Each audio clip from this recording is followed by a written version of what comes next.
Androanareo hoentiko ato amin'ny Rossignol eto Andravoahangy ampitany luxe.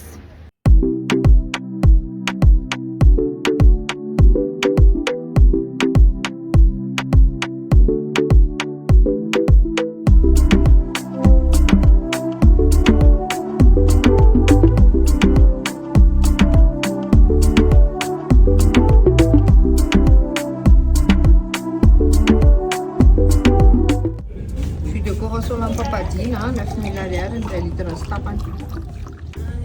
Iny amin'ny jean iny crevette iny ao anatiny tsara be.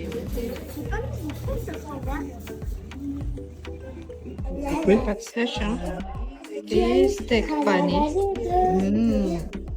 Cordon bleu miaraka amin'ny pâte sèche. Fijerevitsika le cordon bleu tapatina hoe aman'andro.